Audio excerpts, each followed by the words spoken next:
Olá, esse é o Sim Talks, o podcast da CEMIG Sim.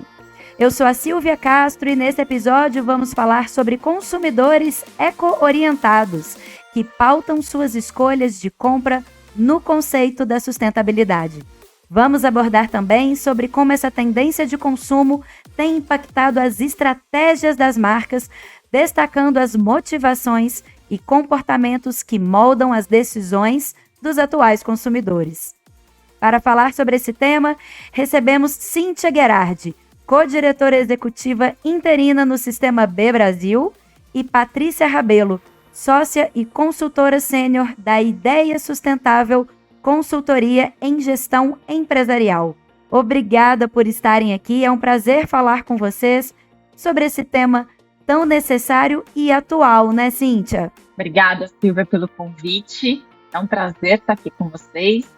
Fiz aí minha carreira voltada para o marketing, voltada para a construção de negócios e hoje em dia atuo aqui no Sistema B Brasil, tentando justamente reverter, mudar muitas das práticas que são realizadas no mercado e estimular cada vez mais esse perfil de consumidor consciente. Então, vai ser um prazer ter essa conversa aqui com vocês hoje. Também agradeço muito, Silvia, o convite. Há muitos anos já trabalho com sustentabilidade. A Ideia Sustentável é uma empresa que já existe há 26 anos no mercado. E a gente, então, trabalha muito focado em consultoria de sustentabilidade empresarial, educação de pessoas e também de geração de conteúdo. É um prazer estar aqui, primeiro porque é um tema que eu gosto muito e também porque a gente já atendeu muitas empresas do setor de energia, então me sinto muito feliz de ter sido convidada para esse momento.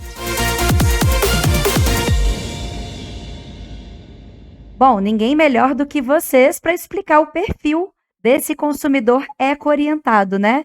Quais características que definem esse tipo de consumidor? Silvia, o consumidor eco-orientado é aquele que está comprometido e que se preocupa com as consequências do consumo dele, né? Então, ele para pensar o que ele consome, por quê, qual é o impacto gerado, seja no meio ambiente, seja nas pessoas. O eco tem um lado muito do meio ambiente, mas ele não existe o meio ambiente sem o social, né? Então, está sempre tudo muito conectado. Então, o consumidor consciente é aquele que entende que consumir é um processo identitário e é um processo de influência também. As pessoas consomem porque elas querem, de alguma forma, serem reconhecidas como parte de um grupo que tem um certo tipo de atitude, ou eles querem pertencer, ou eles querem, inclusive, negar ou questionar práticas que são feitas normalmente. Então, aquele consumidor consciente é o consumidor que para pensar, que para refletir, questionar, investiga, onde as coisas estão e provoca o mercado a sempre melhorar, né? A gente está numa fase onde não basta reduzir os seus impactos, mas a gente tem que estar pensando no futuro em como ter uma economia mais regenerativa, mais sustentável. O consumidor eco-orientado é aquele que vai olhar para o futuro e vai pensar, esse meu ato presente, ele é muito mais do que uma ação individual minha. É uma ação que impacta o todo e que, portanto, eu tenho responsabilidade sobre aquilo que eu decido consumir. Entendo que não existe uma única forma de a gente avaliar esse perfil de consumidor eco-engajado ou eco-orientado. Existem diversos perfis que até considerando o Frederic Laloux, que trouxe, reinventando as organizações, esses diversos paradigmas, expansão de consciência das empresas, assim também são as pessoas, porque as empresas são feitas de pessoas. Então, eu poderia dizer que quando a gente olha para o consumidor, esse consumidor consciente, a pessoa que é consciente, existem diferentes formas de consciência. E para que esse eco-orientado, ele começa a partir de um olhar de lei, esse consumidor que não compra em qualquer lugar, que não compra principalmente pessoas que ele não conhece e não reconhece como garantidores de cumprimento de lei, pagamento de taxas. Então, esse é o primeiro movimento que eu diria que existe do consumidor mais eco-orientado. O segundo movimento é já aquele que busca inovação, ele busca um olhar de o quanto a empresa está entregando qualidade, o quanto aquele produto é diferenciado para ele, inclusive ele compra já pensando em se não autopromover num sentido ruim, mas num sentido de diferenciação. Então, eu tenho este produto, né, e este produto oferece determinados atributos que falam comigo. Aí começa já, se a gente for olhar para os aspectos de sustentabilidade, já começam as empresas a atuar também nesse sentido. Mas esse consumidor ainda está muito preocupado ainda com esses atributos de mal à marca, né, e não tanto eco ou sociais. Agora, no quarto movimento, sim, aí a gente tem um consumidor que ele já tem um nível de consciência sobre as questões sociais e ambientais. Ele já vê o atributo socioambiental da marca como um diferencial que ele também, já possuindo essa perspectiva de mundo, já se orienta para consumir deste negócio. O quanto ele está orientado para o sistema B, que já traz essa visão de razão social, por que eu existo, né? Já trocam as estruturas da empresa e estou nessa jornada de sustentabilidade para valer. Um exemplo que eu gosto de usar sempre quando a gente fala de diversidade, ela pode ser um número iniciando, né? Eu preciso ter equidade, mas quando eu começo a perceber a beleza e celebro a diversidade como um grande diferencial que traz muita perspectiva diferente para o meu negócio, é onde eu estou já mais eco-orientado, de fato, né? Olhando para as questões sociais e ambientais com mais apreço e com mais importância. E aí eu acho que vai muito de encontro com a proposta do Sistema B, né? Que ela tem aí, vamos dizer assim, uma seleção, né? De marcas e de empresas que se enquadram perfeitamente no que esses consumidores buscam, né? Perfeitamente, é isso. O consumidor é a ponta, mas a empresa, né, os negócios estão no meio. Então, todo esse consumo, ele tem que ser impulsionado, ele tem que ser direcionado por empresas cada vez mais conscientes. Então, o Sistema B, ele atua justamente nesse apoio aos negócios para que eles façam uma jornada de impacto positivo.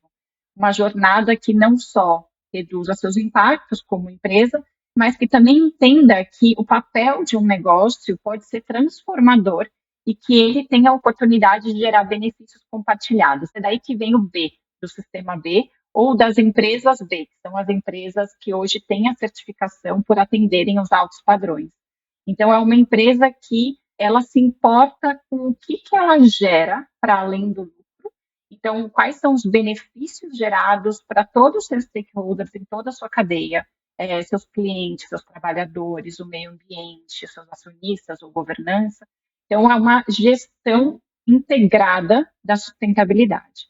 A importância de ter negócios comprometidos é porque o consumidor muitas vezes está numa jornada e é muito difícil ele entender o que está por trás de um produto, né? Tem assim as camadas. A primeira camada ele vai olhar ali para reciclagem, depois ele vai começar a olhar para onde vem o produto, ou quem está por trás, ou o que ele faz de propaganda. Mas não adianta uma empresa ter um ponto muito forte, então ela fazer uma publicidade super rica, diversa, se ela não está parando para se preocupar com outras questões. Então, a ideia de uma empresa B, que é aí o jornada que o Sistema B faz, é de mostrar para esse consumidor que existem empresas que têm uma visão maior e mais completa sobre a sustentabilidade e poder dar o endosso para ele de que é uma decisão correta, né, mais facilitada quando você opta por uma empresa consciente que tem a certificação. Então, é uma forma de ajudar esse consumidor final a tomar decisões corretas.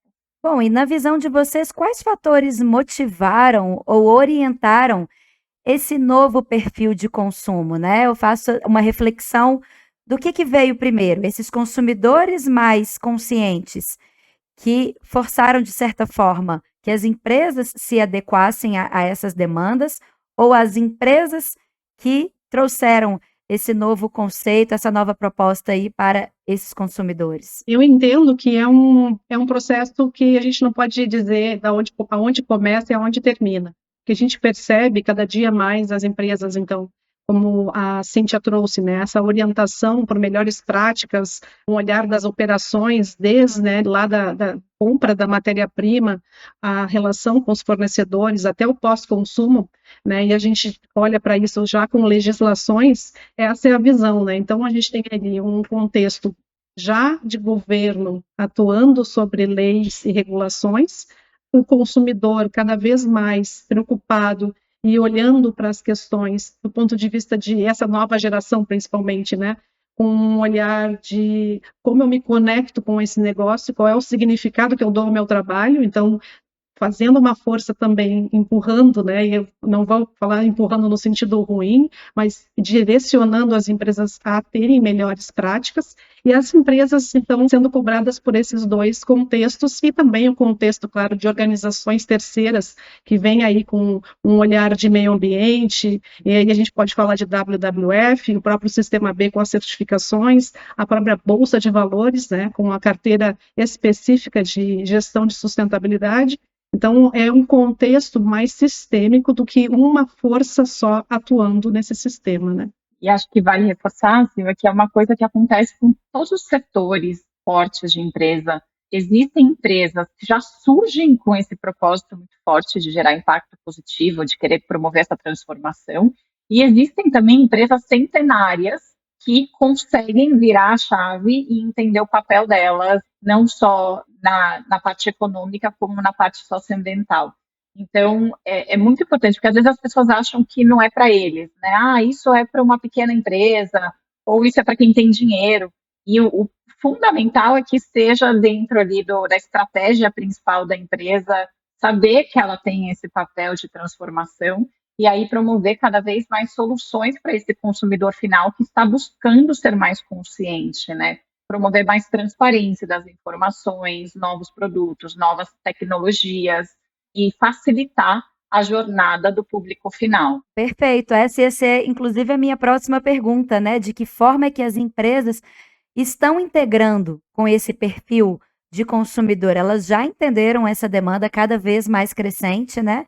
E como é que vocês estão percebendo aí no dia a dia, nas práticas, nas formas de produção e de oferta, né? Como que elas estão recebendo e se abrindo também, né, para esse perfil? Então, do ponto de vista das empresas, esse movimento já acontece há bastante tempo na busca da minimização dos impactos, né? Então, esse movimento começou quando elas começam a perceber que existe já um contexto público, os seus próprios consumidores, né, a buscarem essas informações e começarem a apontar, e aí eu trago aqui o contexto da moda como o grande setor, eu diria, que começou a mostrar isso de forma muito contundente, quando as pessoas começaram a apontar quem faz a sua roupa, né? Então, o movimento do Fashion Revolution veio com uma força muito forte, né, de impulsionar a forma que os grandes negócios, principalmente o varejo de moda,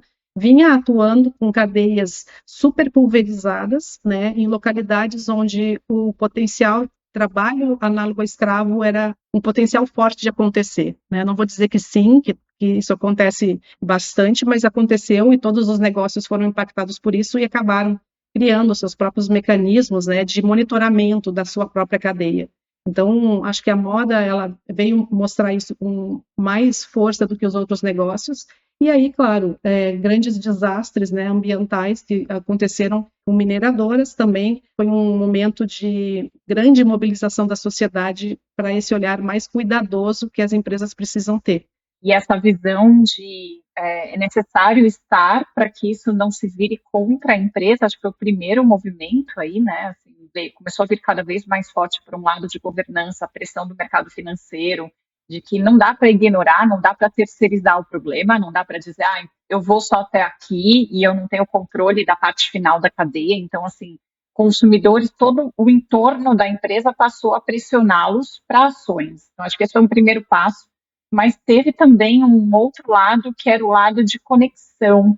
Quando começa a ter algumas empresas pioneiras que param de olhar isso como um risco, como um problema, e passam a entender que, mapeando esses lugares de vulnerabilidade, eu transformo isso num diferencial, numa oportunidade futura, numa conexão melhor com o consumidor, numa forma de identificação ou de até ganhar, às vezes, público adicional de consumidor, vira uma chave também dentro da empresa de percepção. Eu vi muito isso no movimento ESG. Tem gente que critica que o termo ESG ou, né, a forma como ele está sendo aplicada, e eu acho que ele trouxe um ganho, que foi tornar a sustentabilidade talvez mais sexy. Ela deixa de ser muito técnica e ela passa a ser mais estratégica, ela passa a fazer parte do negócio, e as empresas passam a atuar no ESG entendendo que existe uma oportunidade futura.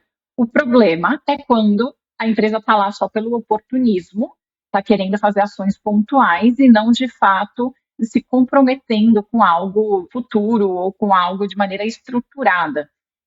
Mas o fato de estar ali presente em discussões estratégicas, olhando não como risco, e sim como abertura de novos caminhos, também influencia muito as empresas nessa jornada. Falando do ESG, né, especificamente, porque eu sou da época que a gente falava só de sustentabilidade, não falava muito em ESG. Apesar de a gente saber que o ESG já estava, né, acontecendo, então bolsas de valores no mundo já existiam que olhavam para esse contexto ESG. É importante dizer que o ESG ele veio com essa fala do mercado financeiro, né? Então, o mercado financeiro dizendo que essas práticas precisavam passar por um olhar de governança de risco e oportunidade para os negócios, que os negócios precisavam se adaptar a essas novas condições, e aqui a Cíntia é expert no tema de clima, ela pode falar melhor que qualquer pessoa, mas só trazendo para esse contexto de adaptação dos negócios, essa necessidade, né, a gente sempre brinca quando a gente fala um olhar de CFOs, né,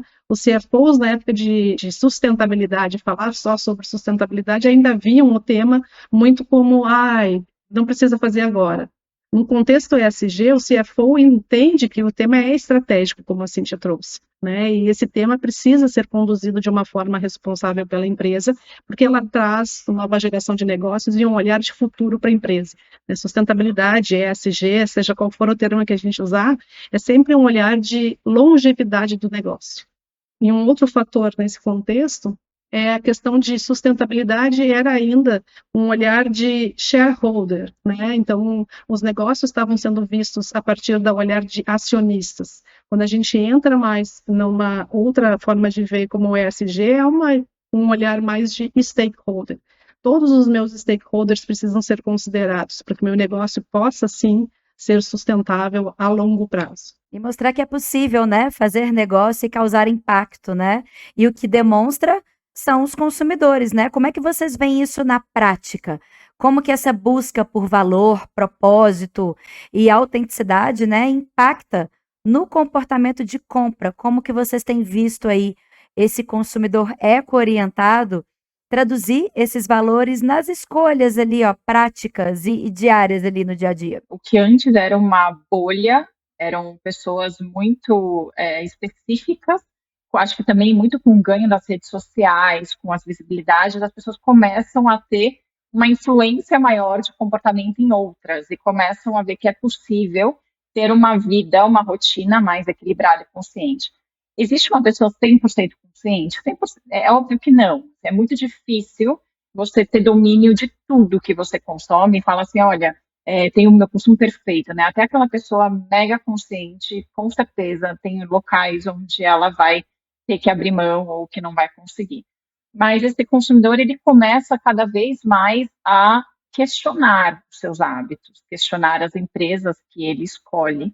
E quando vê práticas inconsistentes, ele fala muito a respeito disso. Isso que a gente fala do discurso que é raso, um discurso que vai ali no lado do greenwashing, que está influenciando, né, consumidores sem ter práticas por trás, ele é muito frágil, porque hoje em dia é muito fácil você saber sobre o que está de fato sendo feito pelaquela empresa. Então, acho que a gente ainda tem muito para avançar, acho que o consumidor, né, no dia a dia, ele tem decisões difíceis a fazer. Quando eu falo que é difícil ter uma vida 100% consciente, é porque tem, sim, questões de balança a ser feita de custo, nem sempre a gente consegue arcar com aquilo que é considerado o mais sustentável. Eu gosto de falar que o problema disso não é o que é sustentável, e sim o que é insustentável, que muitas vezes desbalanceia e que tem gente pagando esse custo, né, de forma indireta. Então, você vai lá comprar um produto orgânico, você fala, nossa, é muito caro, mas quais são, né, os custos invisíveis que estão por trás de uma agricultura insustentável? O consumidor, ele vai passo a passo absorvendo novas práticas, colocando mais pontos inegociáveis na rotina dele. Então, tem gente que vai mais para o lado ambiental, tem gente que vai mais para o lado social, Mas acho que uma tendência geral é esse questionamento, saber de onde vem o meu produto, quem está por trás desse produto, né? Quem são as pessoas, de que forma esse produto é pensado, é cuidado por quem faz e de onde vem a matéria-prima, etc. E aquelas pessoas que se preocupam para onde vai, né, o resíduo. Eu acho que é o entendimento, às vezes a gente acaba entrando num perigo de começar a ficar muito técnico. E daí o consumidor se perde ali. Ele fala, eu não consigo tomar essa decisão. Uma vez eu ouvi uma pessoa falando sobre o ovo, né, que o ovo tem 1 milhão de variáveis que dificulta ali que ela tá, eu vou nesse então, porque é sem gaiola, mas aí eu tenho que escolher também o do papelão, porque tem o sem gaiola que vem no plástico, mas aí depois você começa a questionar o próprio fato do ovo, já é questionável, então aí entre os veganos, então tem tantas variáveis e tantas camadas, existem várias questões por trás dessa decisão, né, e vai depender de acordo com o engajamento que o consumidor tem em uma causa específica. O papel da empresa, também das empresas, do negócio, é dar visibilidade ao consumidor de quais as questões que ele tem que ficar atento, porque muitas vezes ele não tem essa visibilidade, essa consciência de que é um problema. O exemplo que eu estava dando do ovo, ele é nítido nisso. Por muito tempo não se sabiam as questões que estavam por trás da avicultura, né? Então, as questões de bem-estar animal, do cuidado, e isso foi trazido à tona, isso começou a ser questionado. Hoje existem ofertas, né, de produtos que visam trazer isso como questão central, livre de gaiolas, ou então alimentado só com ração natural.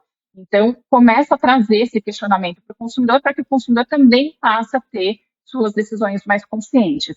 Se a indústria não faz essa provocação, muitas vezes passa batido, porque ele nem sabe que ele tem que olhar para uma solução alternativa. Duas questões que eu acho interessantes como gancho do que a Cíntia trouxe, que é um pouco da visão do Instituto Acatu. Como eu falei, né, são várias organizações, empresas e consumidores, e tudo é sistêmico esse processo, né, de orientação para uma evolução de consciência. Então, o Instituto Acatu, né, que desde 2001 existe no Brasil, é uma organização brasileira que trabalha para sensibilizar a sociedade, né, e mobilizar ela para o consumo consciente. Ela fez uma pesquisa em 2023, essa pesquisa já existe desde 2019, que é super interessante, algumas conclusões que já foram apresentadas.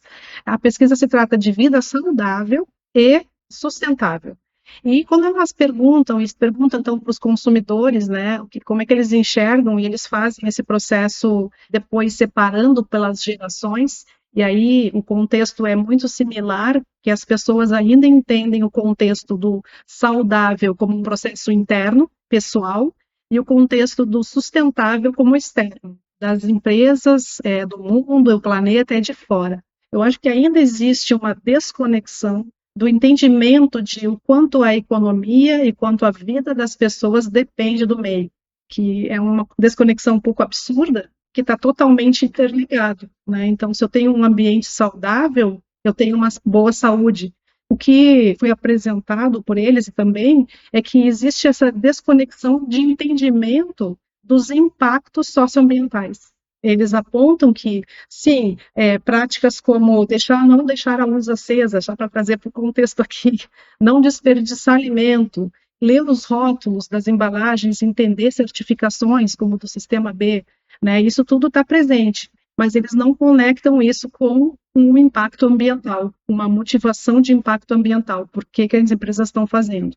E esse impacto ambiental seria, né, o retorno para ele mesmo como saúde. Na questão do que a Cíntia trouxe da comunicação, eu acho que existe uma grande oportunidade de comunicar melhor, né? Então, as empresas, elas vêm nesse sentido, devendo falar e educar mais a sociedade sobre essas questões, do porquê ela está fazendo isso, né? E o quanto isso traz de impacto positivo para as pessoas. Quanto mais ela falar, quanto mais ela educar, mais o cidadão vai se tornar consciente dessas questões e mais vai buscar. Então, é um círculo virtuoso, né, que eu acho que é importante que aconteça no longo prazo. Comunicar para que esse consumidor saiba cada vez mais fazer as melhores escolhas, né?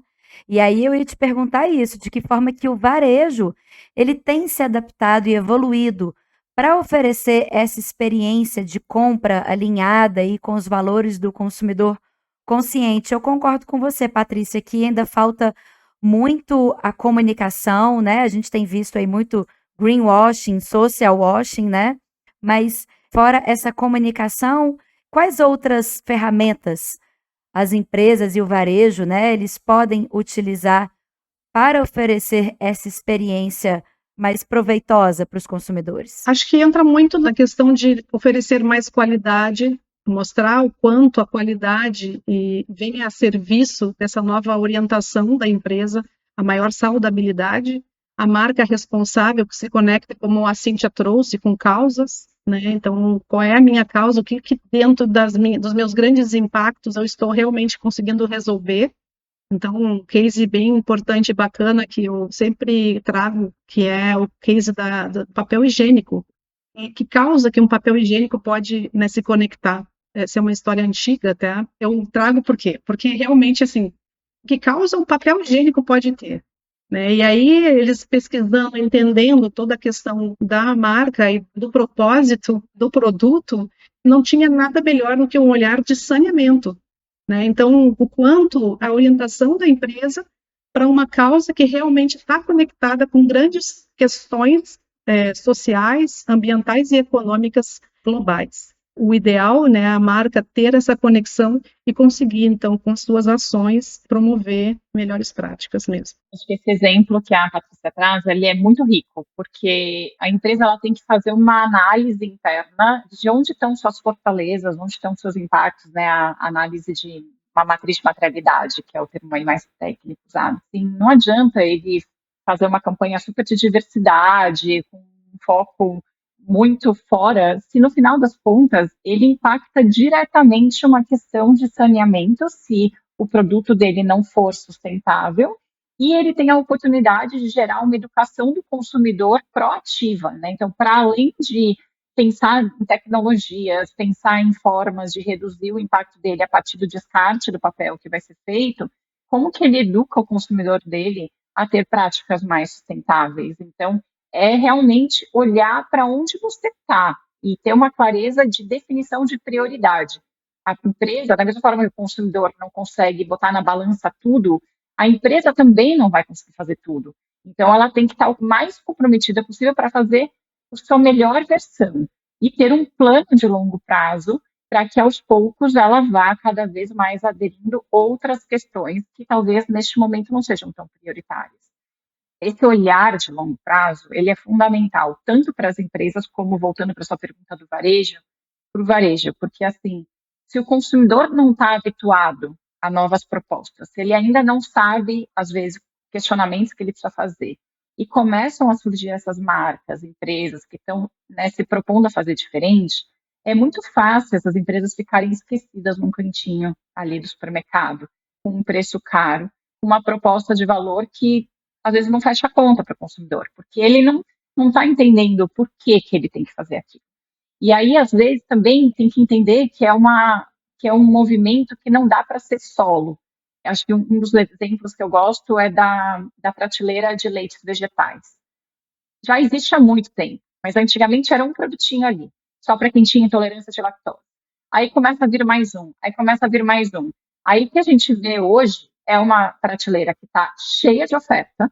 Existem marcas lá, que nem é o caso da Nude, que é uma marca, né, que se preocupa com o movimento coletivo, e daí ela chama outras marcas para virem junto e para falar assim, a gente precisa, né, questionar as regras dessa categoria. Então, é uma empresa que, junto com algumas outras de leite vegetal, atua ali na influência de política pública para reduzir os impostos por trás de leites vegetais, para tornar ele mais competitivo versus o leite animal. É uma empresa que chama outras empresas no movimento Mostra Sua Pegada, ou seja, qual que é o carbono, qual é a emissão que vem do seu produto, educar o consumidor de que isso é importante, você olhar, né, para o impacto de emissões geradas em cada lugar da cadeia.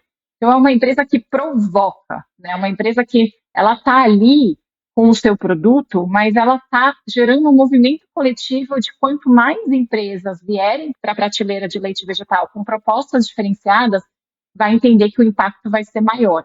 Então, do lado do varejo é muito importante essa visão de longo prazo, é muito importante eles estarem também conectados com as grandes tendências de mudança do consumo, para que eles facilitem que as marcas que estão preocupadas tenham destaque, tenham condições de atratividade para o consumidor, né, tenham a experiência para poder, de fato, serem atrativas e serem vendidas, porque senão não adianta ter muitas ideias brilhantes chegando nos supermercados e todas elas ficarem na prateleira de vencidos e continuar vendendo tradicional. A gente só vai ter, na verdade, uma economia frustrada, né? Então, é muito importante o papel do varejo nessa transformação do hábito do consumidor. Bom, e muito importante também a postura do alto escalão de grandes marcas frente a todo esse movimento, né? Acho que nada disso é possível se as lideranças também não estiverem muito conscientes e muito ativas em relação a isso, né? Realmente tomando decisões e promovendo ações internas e externas que vão facilitar tudo isso. Como é que vocês enxergam essa atuação das lideranças? Vou ter que puxar um pouquinho a sardinha para o meu prato aqui agora, Silvia, porque Ideia Sustentável, ela nasceu exatamente com essa visão. A gente sempre diz aqui, e aí o Ricardo Voltolini, que é o CEO e fundador da empresa, lá atrás, quando a empresa foi fundada, percebeu justamente isso. Ela começou como responsabilidade social, a Ideia Sustentável, e começou a perceber que muitas ações não andavam para frente exatamente porque nós éramos chamados por um sponsor dentro da empresa, lá da área de responsabilidade social, que não tinha o líder principal da empresa envolvido. Então, todo o trabalho da Ideia Sustentável começou, e a grande quantidade de livros que a gente tem, né, sobre liderança e entrevistas com os líderes, e todo o processo de educação que hoje a gente ainda faz com as lideranças é fundamental, né? Porque se o líder não está envolvido e não entende que essa é uma pauta importante para o negócio, não estou nem exigindo aqui uma questão de nível de maturidade, de consciência, mas de entendimento que é bom para o negócio e que o negócio vai ter uma longevidade por exatamente praticar as melhores ações nesse sentido, não acontece. A agenda, ela para e ela vira, como a gente falava, né, de uma missão na parede, é também a visão do propósito, né? Ela acaba gastando, e aí a gente vai entrar numa outra seara, que é em relação a causas, né? Eu gasto mais para comunicar a minha causa do que na própria causa.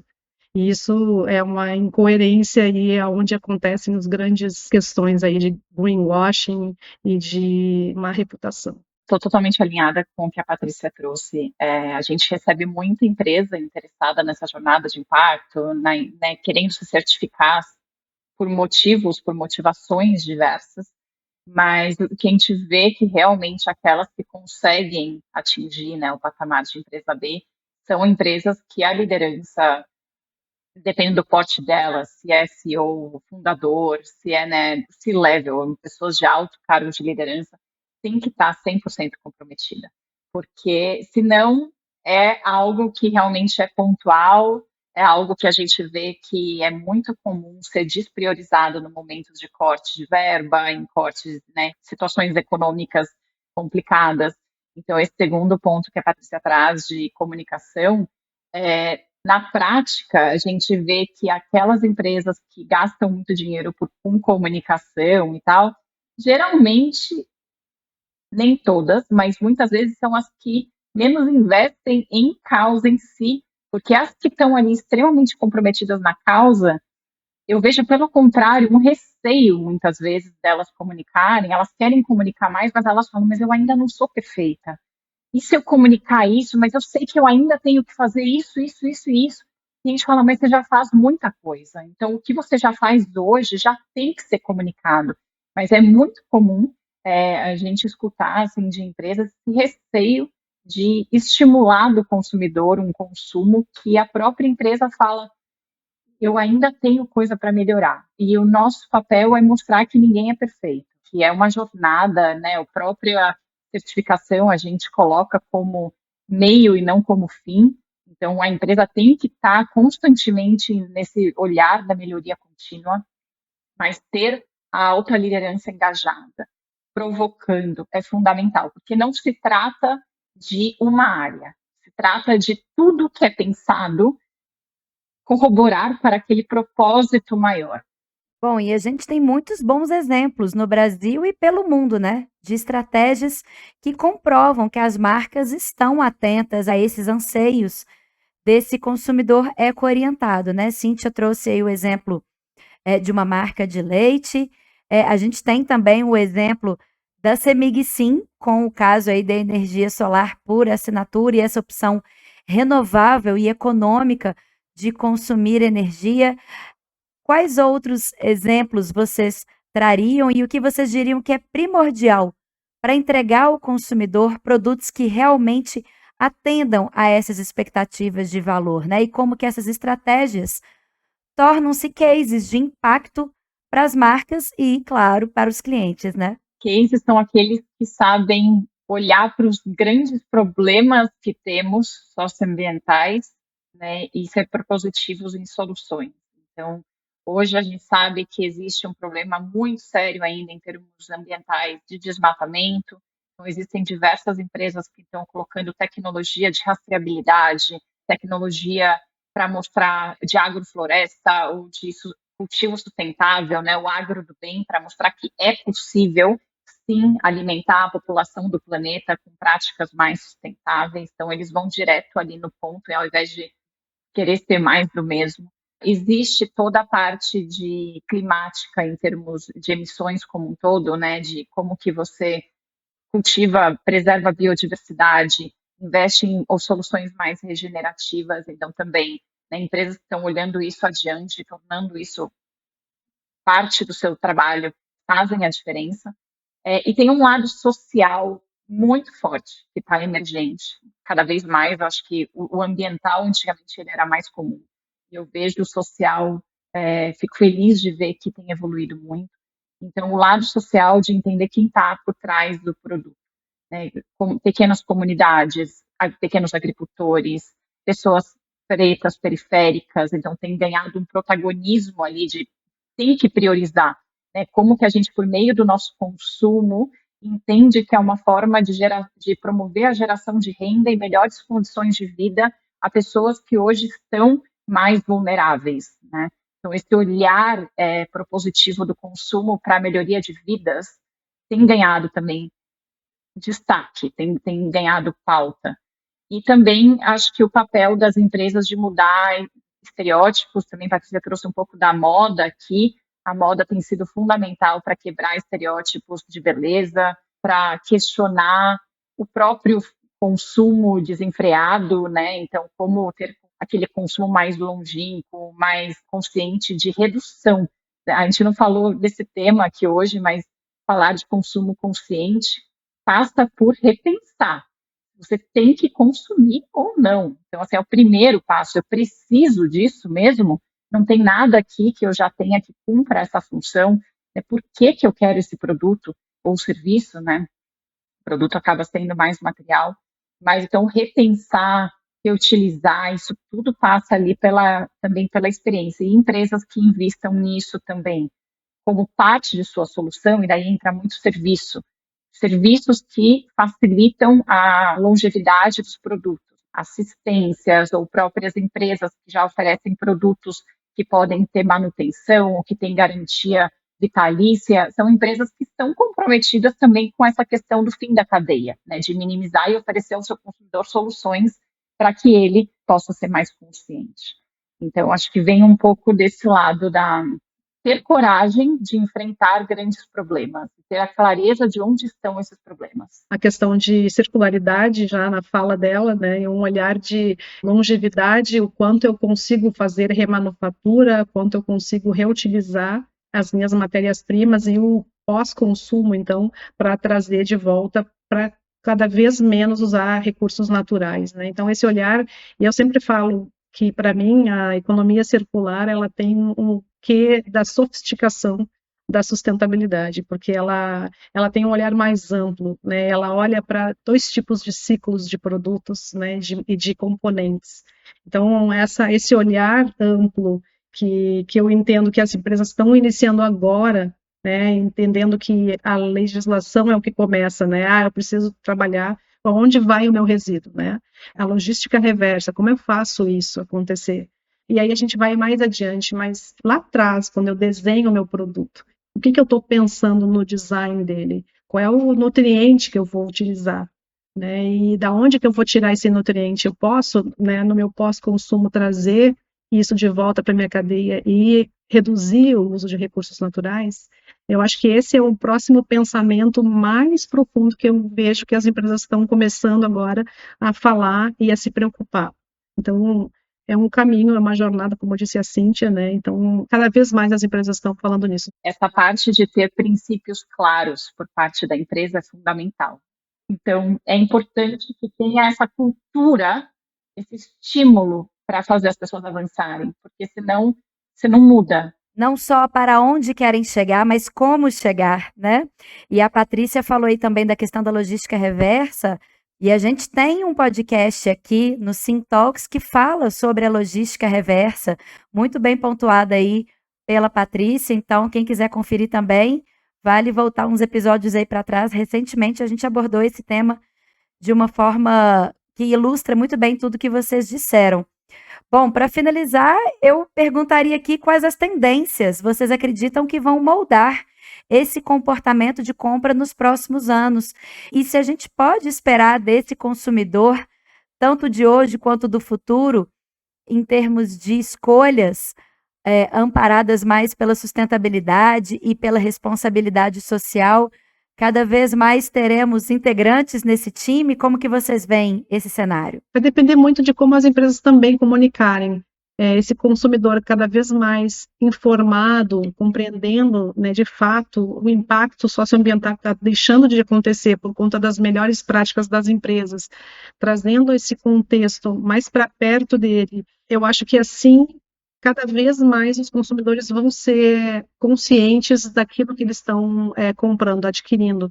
E então educar mais, mostrar diferencial e a geração de valor compartilhado, acho que é um grande impulsionador desse novo consumidor e desse futuro que a gente deseja. A gente foi falando de vários pontos, né, ao longo hoje do papo, que podem ser vistos aí como tendência. Eu vejo a questão regulatória muito importante, né, de conseguir beneficiar na prática essas empresas que estão preocupadas, porque para que vire a regra. Eu gostaria que a tendência fosse o impacto positivo como regra e não como exceção. Então, essa para mim seria a grande tendência que eu gostaria de ver, porque a gente já vê muitos bons exemplos acontecendo, mas eles ainda são minoria no mercado, né? A gente celebra o crescimento de uma rede sustentável. Hoje a gente vê pelo próprio Sistema B, né, que a cada ano entram mais empresas e mais empresas, mas se a gente parar para pensar, a representatividade de mercado ainda é pequena. Bom, eu só tenho a agradecer Cíntia e Patrícia por mais esse bate-papo aqui no Sim Talks, por tantas informações, reflexões e boas perspectivas pela frente, né? Sim, a gente agradece também. Obrigada, Silvia, pelo convite. Para quem estiver escutando a gente, espero que, né, você esteja aí nessa jornada. Um convite para reflexões, um convite para chegar mais perto, para se provocar, entender como que você como pessoa física ou como profissional pode estar cada vez mais atuante nessa jornada de socioambiental, de impacto positivo. Convido a conhecer mais sobre o Sistema B, convido a conhecer mais sobre as ferramentas disponíveis, né, para começar essa jornada. Se quem já está avançado tem muito a comunicar, que nem a gente falou, para influenciar o consumidor. Quem quer mudar, sinta-se convidado para vir com a gente. Tem muita gente capaz, tem muita gente com vontade de apoiar a jornada dos empreendedores que querem fazer do nosso mundo um mundo melhor. Então, fica aqui o convite para que a gente tenha mais e mais e mais pessoas nessa jornada com a gente. Então, eu também agradeço ter sido chamada para essa conversa. A gente podia ficar horas aqui conversando sobre essas jornadas, né, de sustentabilidade das empresas.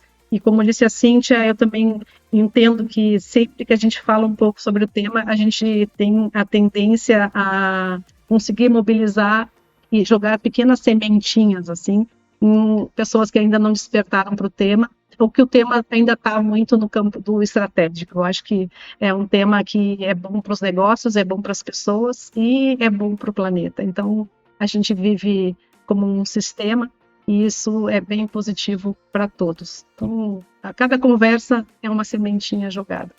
Muito obrigada pelo convite. Quero agradecer também a você que ouviu o episódio. Continue acompanhando por aqui em nossos perfis e plataformas digitais conteúdos sobre tecnologia, energia e inovação. Gostou desse episódio? Siga o nosso perfil e lembre-se de classificar o nosso podcast com 5 estrelas. Até o próximo encontro.